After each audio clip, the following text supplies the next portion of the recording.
Usai insiden memalukan di GP Kanada, Lando Norris berhasil bangkit dan curi kemenangan ketiganya musim ini pada gelaran GP Austria kemarin malam. Norris memimpin hari sempurna McLaren yang finish 1 dan 2 usai menahan tekanan yang terus-menerus diberikan oleh rekan setimnya Oscar Piastri. Akhir pekan Norris sudah diprediksi akan berjalan sangat solid, mengingat Red Bull Ring adalah salah satu trek favoritnya. Dan benar saja dia langsung tunjukkan kecepatan yang kompetitif sejak latihan bebas. Berhasil kunci pole position, Norris berhasil start mulus meski harus dalam posisi siaga dari serangan yang diluncurkan oleh Piastri sejak lap pembuka. Sepanjang balapan, pembalap Australia itu juga memberikan tekanan bertubi-tubi kepada Norris dengan menempel ketat di belakangnya selama stint pertama. Mereka berdua sempat jual beli aksi overtaking, salah satunya ketika Norris membiarkan Piastri menyalipnya duluan di tikungan ketiga, supaya dia memiliki DRS di lurusan menuju tikungan 4 untuk menyalipnya balik. Keduanya juga nyaris terlibat kontak di mana Piastri melakukan manuver oportunis di tikungan 4 yang nyaris saja menyenggol ban belakang Norris. Baik Norris ataupun Piastri, mereka memakai strategi yang berbeda pada balapan kemarin. Lando memilih masuk pit duluan melihat ban Piastri yang alami flat spot untuk melebarkan jarak supaya bisa terlepas dari sergapan zona DRS. Sementara Piastri memilih stay out lebih lama untuk mengincar tire offset atau keunggulan usia ban setelah pit stop. Namun strategi Piastri tidak berjalan sesuai harapan, karena cara Norris memanajemen ban hard miliknya sangat bagus, serta kondisi trafik yang merepotkannya ketika ingin mendekat. Sempat terjadi momen di mana Franco Colapinto, yang notabene merupakan bug marker dan sudah diberi sinyal bendera biru untuk memberi jalan kepada Oscar Piastri. Namun pembalap Alpine tersebut malah mendorong Piastri keluar trek. Akibat mengabaikan bendera biru, Colapinto harus diganjar penalti 5 detik. Dan Piastri yang kesal sempat menyindir masa lalunya dengan Alpine yang seakan-akan belum selesai sampai sekarang. Dua putaran terakhir, duo McLaren sempat menyentuh 1,5 detik saja. Namun karena trafik Fernando Alonso dan Bortoleto serta kesalahan Piastri di lap penutup, itu sudah cukup untuk menuntaskan duel demi kemenangan Lando Norris. Setelah apa yang terjadi di Kanada, tentu ini merupakan pembalasan yang manis bagi Norris, dan ini merupakan salah satu balapan terbaiknya dengan performa yang klasik. Pole position tidaklah menjamin kenyamanan karena ia ditekan terus oleh Piastri, tapi semua bisa dituntaskan dengan cukup mulus dengan manajemen yang bagus. Norris tahu caranya untuk melawan dan paham cara untuk memperjuangkan gelar juara dunia yang ia idam-idamkan. Hanya satu saja yang kurang, yaitu konsistensi yang masih harus ia pupuk. Karena berulang kali terbukti, andaikan eksekusinya bersih, Norris sangat bertaji di baris terdepan. Sementara bagi Piastri, ia masih bisa relatif lebih santai karena ia paham di mana keunggulannya dan seperti apa kelemahan rival sekaligus rekan setimnya itu. Tekanan yang ia luncurkan bertubi-tubi kemarin bertujuan untuk menekan Norris ke ruang kesalahan dan menempatkannya ke situasi pasrah seperti di Kanada. Tapi sebaliknya, justru Piastri yang berulang kali buat kesalahan kemarin dengan sempat melebar di tikungan pertama serta beberapa kali lock up yang menyulitkannya untuk mengejar Lando. McLaren sejauh ini bisa memanajemen duel internal pembalapnya dengan cukup baik, terutama setelah momen di tikungan keempat, di mana tim langsung intervensi dengan menyuruh Piastri tidak mengulanginya karena resiko kontak. Selama McLaren membiarkan kedua pembalapnya berduel dengan bebas, inilah yang diinginkan oleh fans, dan tim tidak perlu risau karena keduanya bisa membalap dengan bersih selama diberi koridor batasan dan komunikasi yang persuasif. Lalu di podium ketiga ada Charles Leclerc yang akhirnya kembali persembahkan trofi bagi Ferrari. Meskipun masih belum mampu bersaing dengan McLaren, mengingat gapnya dengan Norris sebesar 19 detik, tapi Ferrari membuat kemajuan yang positif di Austria. Upgrade floor yang dipasang rupanya berhasil mendongkrak performa SF25 dengan Leclerc yang bisa start dari grid kedua. Walau kecolongan dari Piastri selepas start, namun duo Ferrari bisa menjaga posisinya dengan baik dan tidak terkejar dari Mercedes yang finish 33 detik di belakangnya. Cukup wajar kalau Leclerc merasa sangat puas dengan podium ketiganya kemarin, dan sesumbar jika secara perlahan Ferrari mulai menuju ke jalan yang benar dengan development yang sudah dilakukan. Lewis Hamilton finish satu posisi di belakang Leclerc, sama-sama memberikan impresi positif dengan performa SF25 yang meningkat. Walau sempat ada perdebatan strategi dengan Ricciardo Adami, di mana Hamilton ingin eksekusi satu kali pit stop supaya bisa naik podium untuk pertama kalinya bagi Ferrari, dan inisiatif itu ditolak oleh Ferrari. Namun itu tak mengubah fakta kalau balapan Hamilton sangat solid di Austria.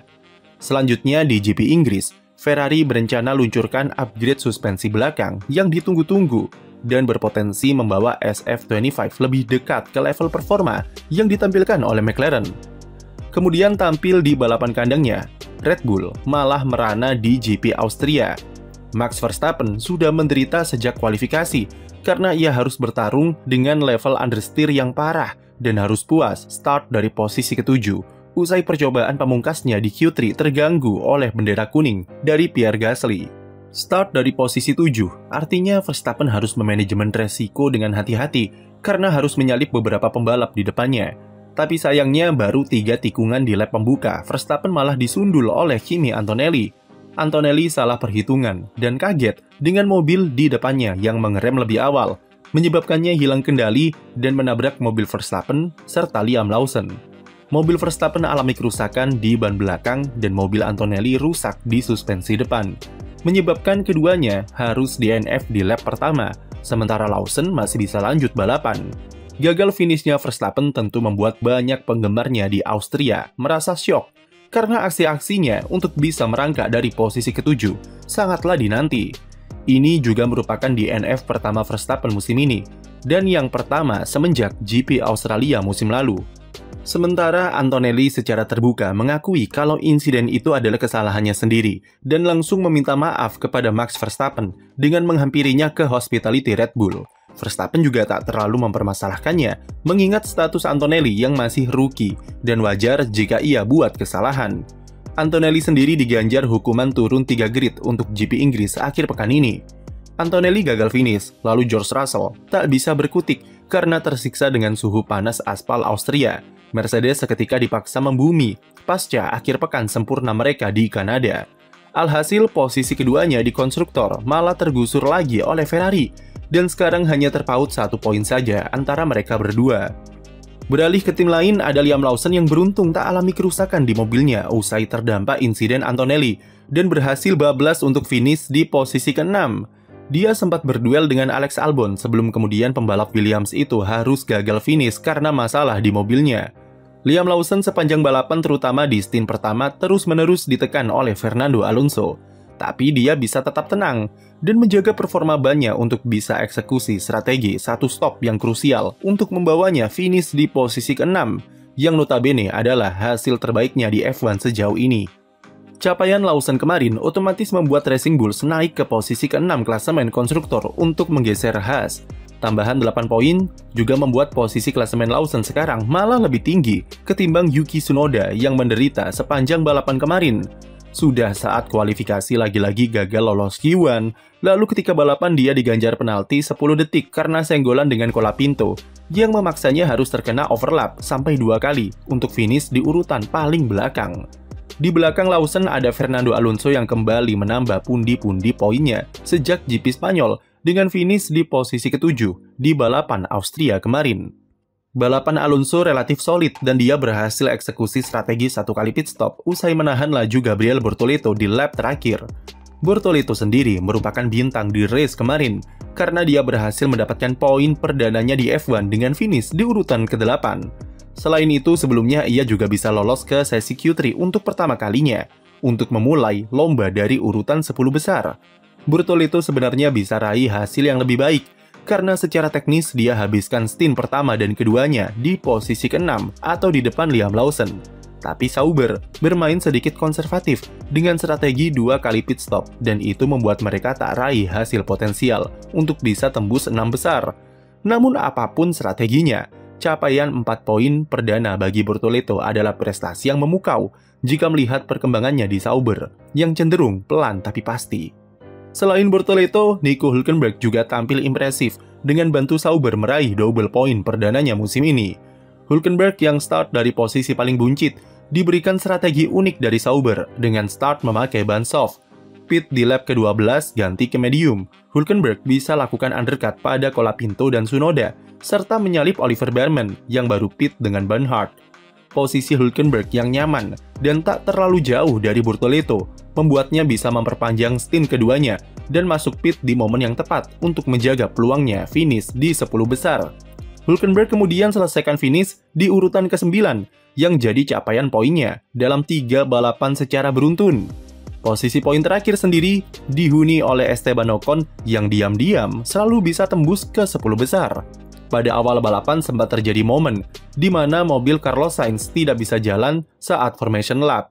Ketika bisa jalan setelah didorong oleh Marshall, rem belakang mobil Sainz ternyata ada yang tersangkut dan menyebabkannya rem tersebut terbakar saat kembali ke pit lane. Karena remnya sudah rusak dan hangus, Sainz tidak bisa ikut balapan GP Austria dan memperpanjang penampilan negatifnya dalam 3 balapan terakhir. Jadi apa momen favorit kalian sepanjang GP Austria kemarin? Tulis di komentar dan jangan lupa beri like dan subscribe untuk konten F1 lainnya.